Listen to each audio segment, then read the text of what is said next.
YouTube? Robert the Corner Drap here.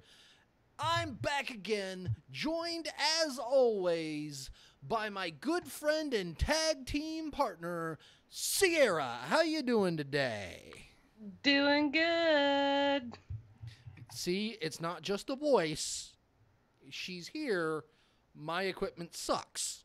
So, if you guys want to see better things come, I would tell your friends, like, comment, subscribe, share all those wonderful things down below. Hit the bell so you know that we do this every day. We go through the previous day's show, so that way you guys can enjoy all of the action and all of our thoughts and opinions, which we will be sharing more of those tomorrow night as we go over the Hell in the Cell pay-per-view predictions card and maybe a little bit of news and rumors.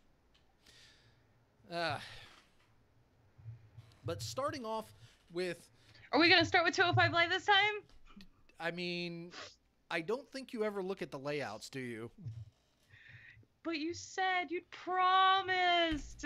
Fine. You promised we would do it. Fine. But if the NXT layout's out, I'll already do it, okay? I mean, you do realize that whilst my hotkeys can occasionally mess us up, I do have a good version of the 205 Live layout up now. I just need to do one simple thing because unfortunately you are frozen right now. So we're working on that. Yeah. Watch this. It's about to.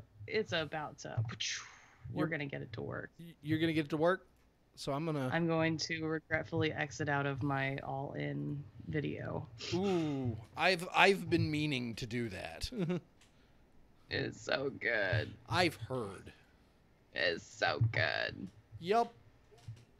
So alrighty. We at least have an image of Sierra that's not a frozen screen of her staring at the non-existent face. Oh, are we getting her back? That'd be something. Yep. It would be something. Got there. There. Alrighty. To open up are we under the 205 Live banner? We are under the 205 right now. We are under the 205 Live banner. Make 205 Live great again. Drake Maverick opens the show with what to expect, as we usually see from him. I actually like these because it just gives us what we can expect throughout the night. Yeah. He talks about Murphy versus Metalik as the opening matchup, and then the main event being Gulak and Gallagher versus Tozawa and Alexander. Mm-hmm. Were there 4 matches in this tonight?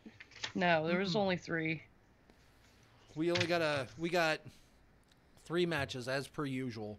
Per usual. Starting out with an absolute barn burner in Buddy Murphy versus Grand Metalik. I love Grand Metalik. I do. I'm all aboard. You are Metalik's. Hardcore Grand Metalik fan. I am.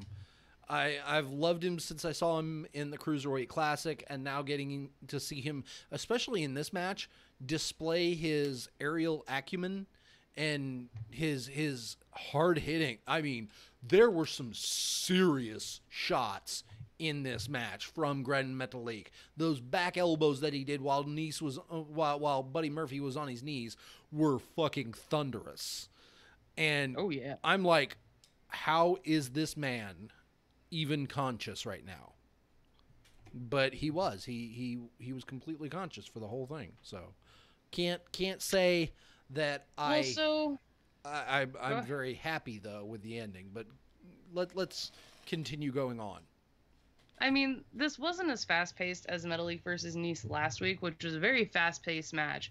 But it did have a better flow because they did make each move, as you said, they did make the moves look very painful. Oh, yeah. But Murphy picked up the win and added another show-stealing performance to his resume. Oh, yeah. If he does not become the Cruiserweight champion in Melbourne, Australia, I don't know what I would do. because I think Gulak has a very good possibility of becoming the next champion. Yeah, I mean,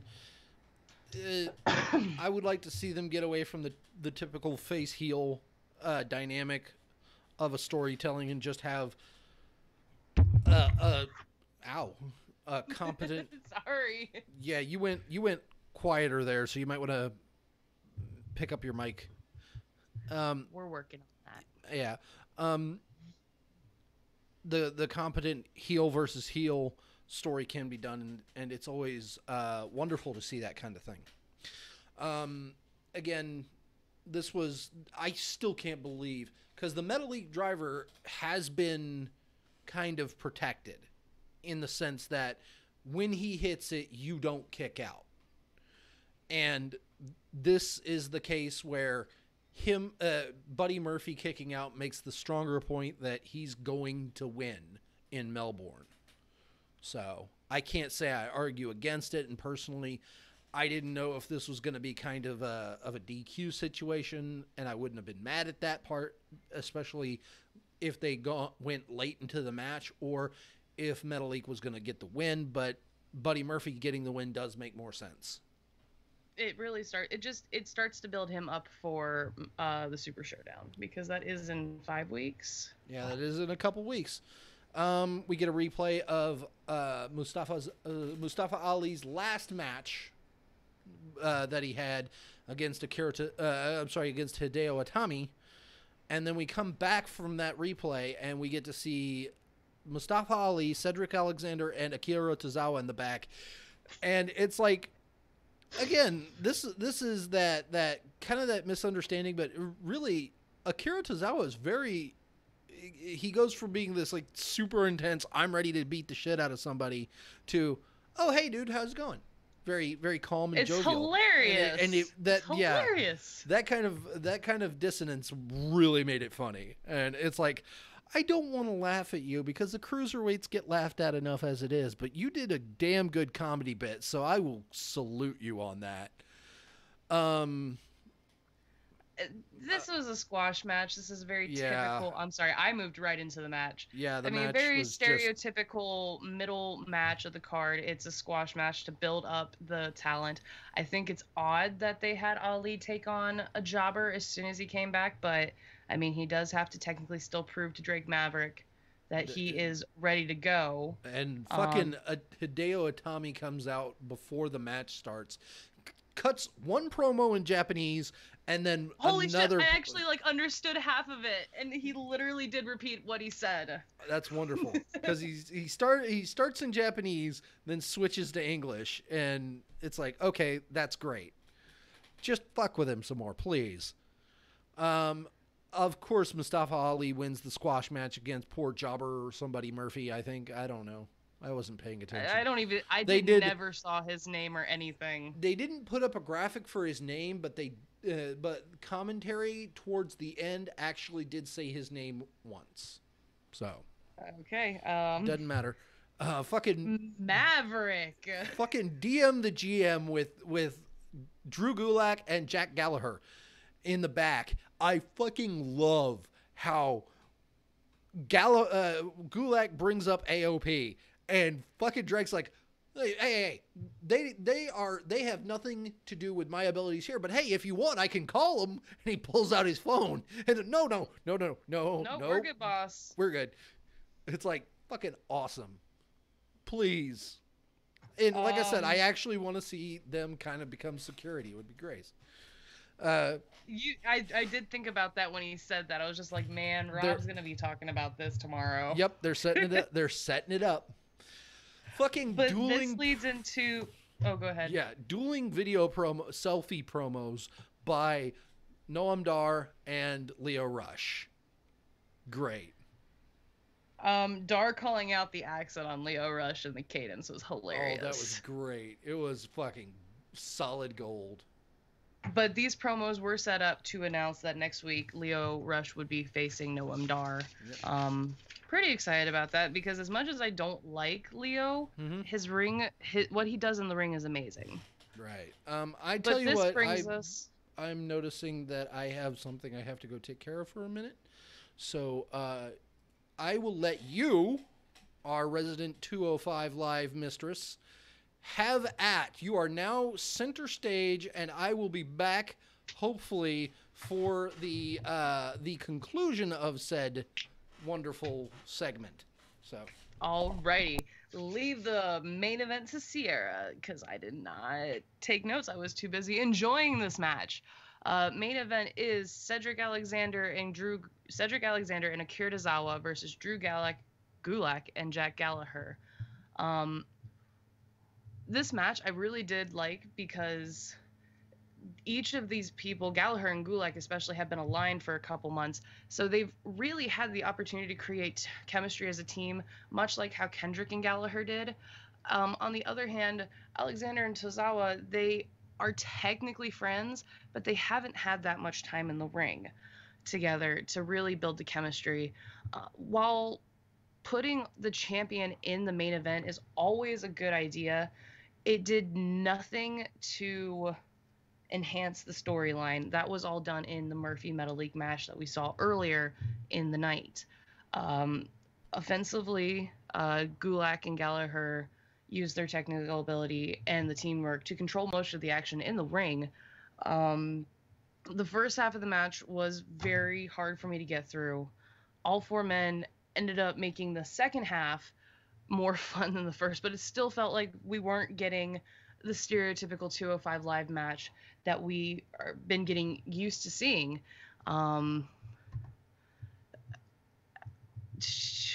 Gallagher, just a couple little thoughts. First of all, Cedric Alexander has one of the best drop kicks in the WWE. Tozawa is able to sell a jab like he got hit by Mike Tyson or something of that. Anything Cedric Alexander does, Spanish Fly, all that great stuff, is amazing. I guess he's not back, so I guess I'm just gonna go ahead and move into NXT because I love my NXT. Oh hey, I don't think you get to say that I'm not back. I get to say I'm back. I didn't hear you at first. I know.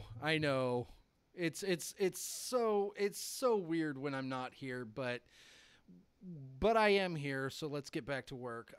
Starting out with NXT, as you so wonderfully segued, we see Tommaso Ciampa walking in with the championship on his shoulder, completely fucking dead ass silent, as the cameraman just keeps asking him, "Hey, why are you coming back? Why are you here tonight? What brings you out?" And fucking not answering at all. We roll immediately into Oney Lorcan and Danny Burch versus two other guys. It was, I don't know them. Yeah. I know their last names, or at least that's what I got. I got Adrian and Cesar. Yeah, so Cesar Bonini or something like that. Yeah, that was from the Titan, and I was like, are these guys meant to be jobbers? Because they didn't really put in a jobber match, and I was really happy with that. Because it was a damn good match, and especially I liked how the jiu-jitsu guy, the guy in the gi pants and the black belt, reversed the cravat. Cesar. Yeah, Cesar reversed the cravat into like this cross arm brace, and I fucking loved it. Again, this was still a return match for Lorcan and Burch, so they get the win. I mean, yeah, it was a nice opening match. It definitely was nice to see Burch and Lorcan because I don't think we've seen them since Undisputed Era first formed. They have not been seen since they challenged at TakeOver Chicago. And I mean, but the duo has a really nice intensity. You have to think about this time. I think it was this time last year. They were still doing the singles matches against each other, and they kind of Sheamus and Cesaro did after that. Next we get Ciampa with his bomb music. Fucking amazing. I loved it. I loved the graphics. I love the new music, and he just instantly turns on the crowd first. He's like, that this is all for you. That music, I had that specially written for everybody in the back and everybody out here in the audience. And it means shut up.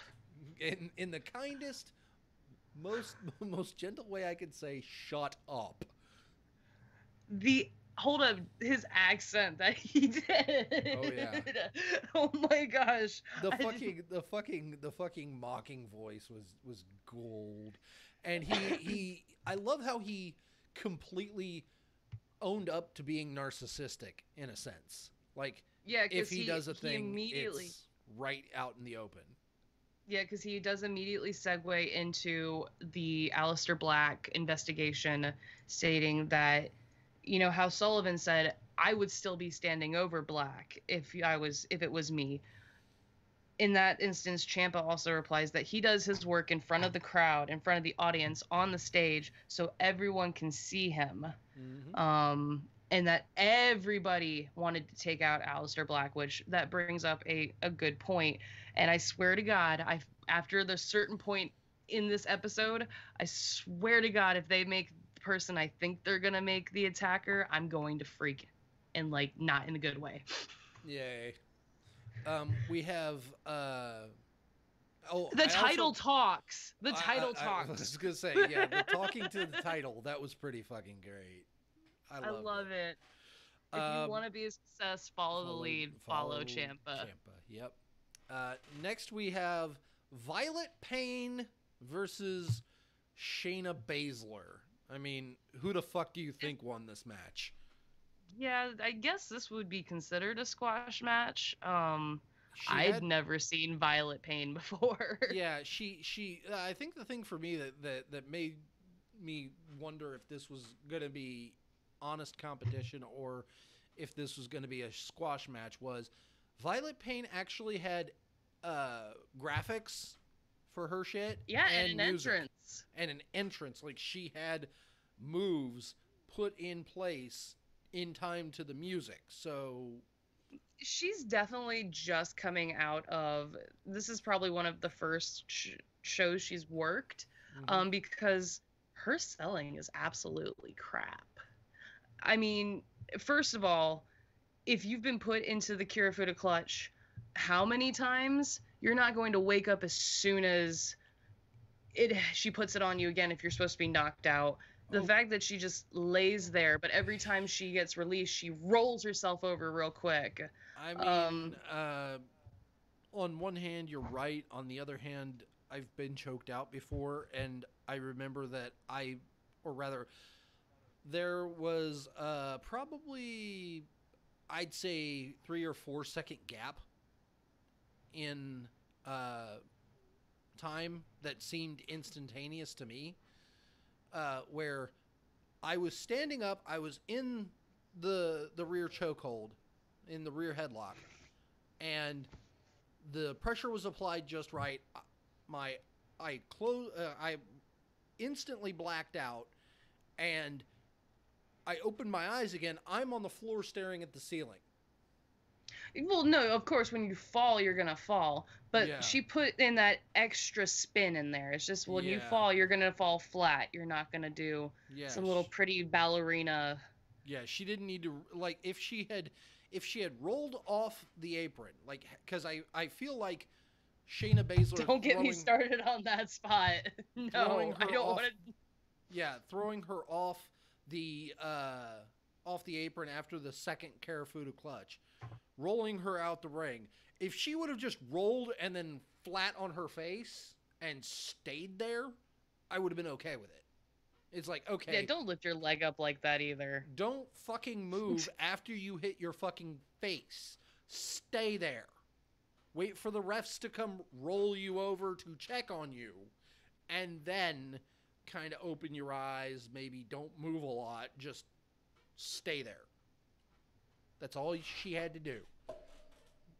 Work off the rust, rookie. It'll be okay. You got to pay your dues somewhere. Oh. Careful. I also love how the crowd completely just started right before the bell. Shayna's gonna kill you. Yeah, they gave that chant once or twice last night. Nikki's gonna kill you, Shayna's gonna kill you. Yep. Um, We get but after this, we mhm. get the the heavy fucking machinery. Oh no fucking no no heavy no! machinery I doing a just selfie video and talking about how they're waiting for champ tomato champ tomato Tommaso tomato tomato champion. tomato champion. That should be a fucking sign. Like somebody, I would love to see them with like the Project Blackheart Champa beard, but instead of the skull, it's a tomato. Oh yeah, just a tomato with a beard with the belt. Yep, it would be perfect. I don't. I just I think that would get I, in. I've always been on the I've always been on the I don't want to say on the outs, but I've not I appreciate heavy machinery. I'm not a fan of heavy machinery. Um I I like just heavy machinery because they're cute, but it's cute, but it it's. just something wasn't right. I Something's feel. just not there's something just not clicking with me. I think that it is because they were a serious competitor there for quite a while, and then it turned around. Now they're a comedy act. Yeah. It's like Um nothing in between happened. It's not like they challenged for the NXT championship and then fell off. They started building like they were going to challenge for the championships, and then nothing happened, and they just um went to comedy. no, but so Otis and Tommaso end up getting into it, and Regal actually has to pull them aside or pull them apart, and figuratively pulling them apart. But I think this might be setting up for Otis Dozovic to be taking a quick squash to Champa. Oh yeah, this has got to be building for Champa. Um, Uh, then we get the Undisputed Era video promo. I fucking loved it. I always do. Come Oh, on, I the love that they're U's just up. hanging out in their spot. Oh, It's but first, U up, E sideways. shut up. But they talk about There. yeah, they're close enough. Um, they talk about how I fucking love how Adam Cole's like, I'm just scouting He's talent. I obnoxiously love it. tan. It's like I'm scouting talent. Doesn't matter who wins. I'm gonna come in there and I'm gonna take the title. I didn't realize that this was for the like this was for each other's titles Yep, champion versus because champion. we've had champion v champion matches and they weren't for titles. I But have a thought. This is gonna be a double DQ. yeah, I don't know if it's gonna be a double DQ or if Adam Cole comes out and fucks everything up. Well, here's the thing. If it doesn't matter who gets disqualified because neither title would change hand at that point. Yeah. And if he fucks over Ricochet to give give the match to Pete Dunne in the DQ, that just gives Ricochet more reason to go after Adam Cole. No, I think he would do just a double DQ. He would do something to get them both. Probably just have everybody attack both of them. It would probably be it would probably be all the three workable members of Undisputed Era Yep. coming in and getting them. But Lars this Sullivan, leads in. yeah, Lars Sullivan versus poor Raul Mendoza. Send the Speaking widow. of Send the widow a ham. Send speaking the widow a ham. speaking of poor Raul Mendoza, I have 5 lines of notes, and it goes like this: Poor Mendoza, poor Mendoza, poor Mendoza, go Mendoza, poor Mendoza. He did get some good licks in. You got to give him credit for that. He actually made. I did. There's a go Yeah, Mendoza no, in there. yeah, no, I heard that, and I agree with that. He got some really good licks in. He showed a bit of talent, but you're fighting against Lars Sullivan, and they've got him penciled in for going back to the top. There's no way you're fighting against that. So next we get the replay of Dunn and Ricochet versus Undisputed Era. That went wrong. Then we get Pete Dunne's interview on the lot. I love his ending, which was, I got to figure out how to put 2 belts in my mouth. He's held 3 belts at one point. I hope people realize that. Back when he first got the UK championship, he was also the Progress Wrestling champion, and I think he might have been Evolved too. Either that or the What Culture. Probably What Culture. Um. Then we get Ricochet's backstage interview. It is what it is. It's going to be a great match. Both of these guys are supremely talented, and I don't want to see Pete Dunne's streak end just yet. Did you catch that he said he's the longest reigning champion in the WWE? He did. He completely did. He did. I thought he was just going to say NXT, and then he was just like WWE. In the WWE. He's not fucking wrong. When you're not wrong, you can't... No, he is wrong, though. Brock Lesnar still technically holds the title, or the streak, the reign. Like 500 and what days? 504. Yeah, and they were like 495. Nope, let me go back to last week's notes. Last week, add 7. He was at 474 last week. He was 36 days shy. So he's gotten another week in. 484. So no, that'd be 10. No, that'd be 10. 7, 1. 481. What? 481. Yeah. Minus 504. This is going to be my running thing from now on. Until either he breaks it or he drops it. 23 days. 23 if he can hold it days. until the next takeover, we're good. So, again, I'm still seeing double DQ here. We get a wonderfully done Forgotten Sons package. I liked it. This was great. It. Loved it. Good job, guys. Yeah, I'm actually really, really interested to see where this is going to go. Yeah. Speaking of things I'm not interested in, they have an NXT Universe interview. First of all, that swings around. Why was Kairi Sane being interviewed? That happens after this part. I don't care. I'm getting there. I don't want to talk about Lacey Evans, Aaliyah, Dakota Kai, and Deonna Purrazzo. I mean, it has to happen. Everybody's a suspect. I just basically saw what happened. Everybody's a suspect, and so Kairi being there to be interviewed is, standard. It's everybody's a suspect until Aleister Black comes back and straight up reveals who's responsible. So, what was even worse was Cassius Ohno in his acting. Chris Hero, what was that? Come on, I want Chris Hero. This bullcrap I'm dealing right now with Cassius Ohno, it's not gonna fly. Give me my Dayton boy. He walks in and he says, "I imagine you wanted to see me," and Regal's like, "No. Why not? You interviewed everybody else. Why not me?" He's like, "Oh well, Kairi Sane just provided an alibi for you, so I know you didn't do it." He's like, "All right, well, fine." Kairi and Ono are in it with each other. That would be something. Well, no, because he hams up this entire segment. This was so cringy. I actually almost didn't watch it, but I love Chris Hero, Cassius Ohno that much. I mean, but the way they made this out, it makes him seem like the culprit. And it's just no. It's got to be Johnny. It's got to be Johnny. It does. Johnny's the only one. Okay, but Johnny is like the only one they haven't done stuff with when it comes to the investigation. They started it with him though. That was a weird week.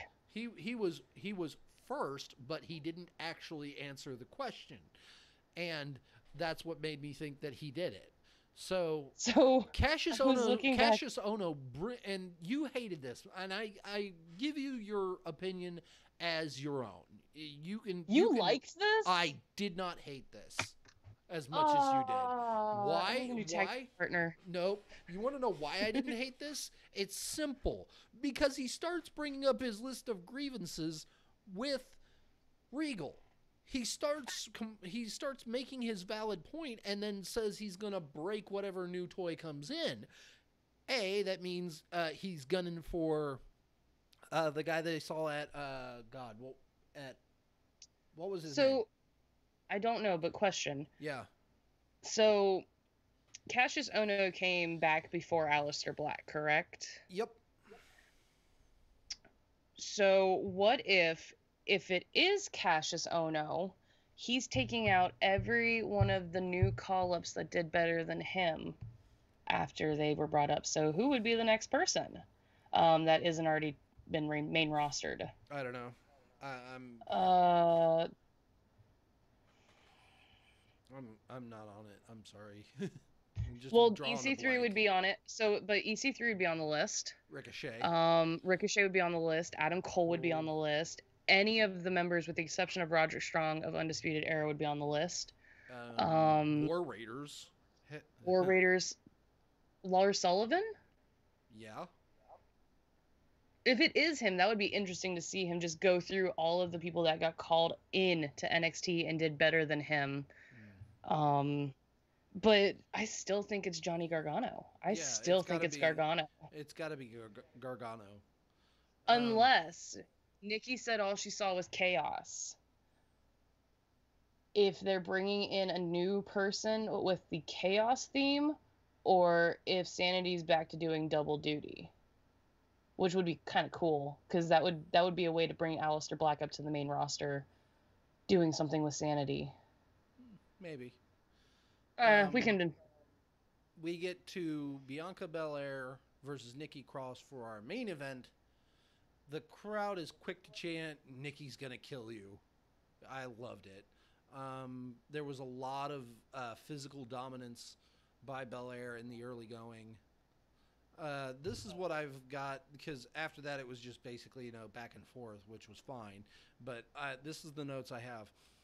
I fucking hate the hair whip thing. I think it should be banned. I really do.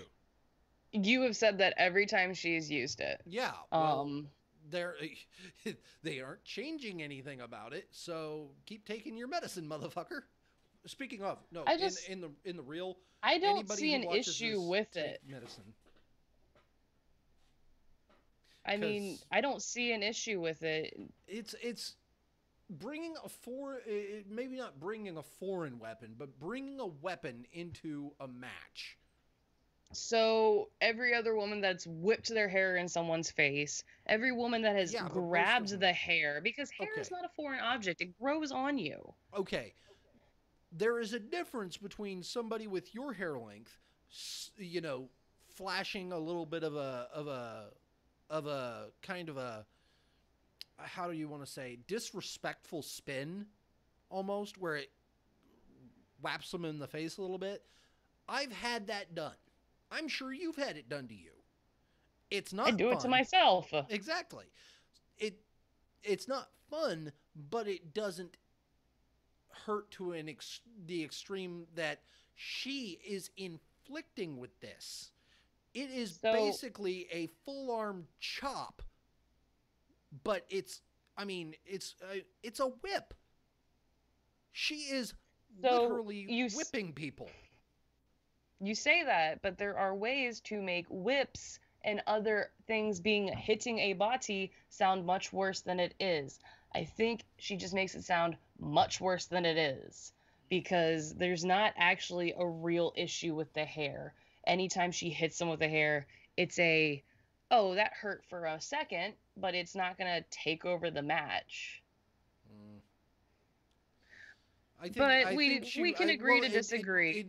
In this sense, it actually did, because it turned the tide, and she would have won if Nikki hadn't just, been Nikki and jumped on her back to try and choke her out and then get fucking back suplexed into the fucking ramp, which was brutal to watch. So Belair whipped her after already going to work on the midsection. The whipping of the hair on Nikki's midsection is not the straw that broke the camel's back. Yeah. You're not wrong.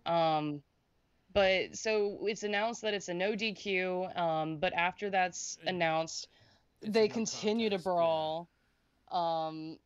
Double DQ, no contest, same difference. But you said no DQ. Shh, shh, Hmm. shh. The officials can't seem to keep them separated. Nikki chases Bianca around to the announce desk. That's where Cross ends up. Oh, what the fuck did she do? She hurt herself. She hit the crossbody on Bianca Belair and all of the refs that were right there. Yep. Smiling amidst the carnage as the episode ends. Yep. My favorite thing Nikki Cross has ever done with refs when she was being separated was the fact that they literally had to carry her out of the arena because she just flopped. Yep. She's dead weight. She plays the character very, very, very well. Oh yeah, it's wonderful to watch Nikki Cross work. So, but next week we do get to look forward to the Ricochet Pete Dunne match. This is true. Do you think will we see War Raiders next week, you think? Only after Undisputed Era ends their match. What's their match? No. Ends the Dunne Ricochet match. Once they break that up, the War Raiders will come knocking. True. Although the War Raiders and Ricochet have been doing a lot of live shows together. I saw a clip where the War Raiders used Ricochet as a human battering ram. It was amazing. I believe it. Also, next week we get Deonna Purrazzo. The women's tag team match. Yep, Lacey Not Evans interested. And Aaliyah. I don't really care, but we're going to see it. There's only 8 matches for the Hell in a Cell match card thus far, and none of the pre-show matches have been announced. That's okay. I'm sorry, I have all of the matches like lined out here, and I was just like, I feel like I'm missing something. Don't shush me. Don't shush me. No. We have to record this tomorrow. I know. You can absolutely. We're gonna absolutely go through the whole damn thing tomorrow night. When we get on the air, we're gonna come to you all. We're gonna give each of our thoughts and who's going to win / lose. And I have a counter for that now. It's my shut up card now. Yeah, well, mine says screw last call, so ha. And it's a paddle. That used to be your wild card. Get your own. Get a new gimmick. Hey, shtick. Wait for me to get well, okay, fine. Hang on. I actually have one then.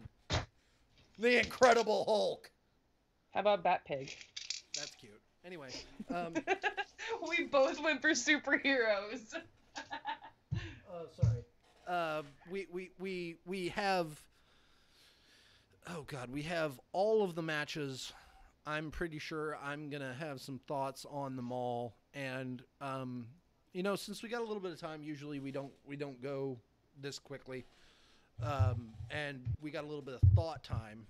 Let's see if I can actually do this. What match are you looking most forward to for Hell in a Cell, first of all? Hang on. I got to fix a thing because I currently have. I don't have you on the new on the new thing. I swear to God, if I'm not recording again. No, you're audio. You're just not visual. Give me a second. I'm fixing my Rusev Day behind me because I got the news thing up. Anyway, as far as matches on the cards go, I don't want to talk about exactly what I'm thinking, feeling. Tell me which one's your favorite. I don't care about why it's your favorite. I just want to see what match you were most looking forward to so I can crush your soul. I don't know if I even have one. That's the thing. It's like this is a very stacked card, and picking one is going to be hard enough because we've got Reigns, Strowman, we've got the Raw tag titles, we've got the SmackDown tag titles, we've got AJ Styles versus Samoa Joe. I mean, every single match on this card, with very few exceptions, have a damn good storyline going into it, and it's going to inform a lot of the long term going into Survivor Series. So with that being said, if I had to pick one, if you put the gun against my head and said pick one, Rob, I'd probably pick other way. I would probably pick. I'd have to pick Rusev Day versus New Day as the match I'm most anticipating, because Really? here's why. They have two paths that they can go, and if they are who they are, which is the WWE creative team, they could pull a swerve on us that would do what we've been telling them consistently not to do, and that is break up Rusev Day. I think you're going way into left field. I think that should not be an issue right now. The two Well, options we have right now is Rusev Day wins it, and then New Day wins it back to continue their trek to the most titles held, or New Day will retain. That's the only two options we have here. Yeah, maybe. Either Rusev Day will win it just to lose it, or New Day's going to retain and wait for something better. I don't think there really is a lot of better with the way that they treat their tag teams. There's not a lot of better. Sanity. I didn't say there was none. I just said there's not a lot. Sanity. But no, the reason... Just call Aleister Black up and put him and Baron Corbin in a tag team so I can be a happy girl. I don't think that's happening anytime soon. It'll happen eventually, because Baron Corbin was wrestling with Aleister Black's vests there for a little bit at the live shows. Moving on. The thing that got me was this morning I did my look into the dirt sheets, and I was shocked.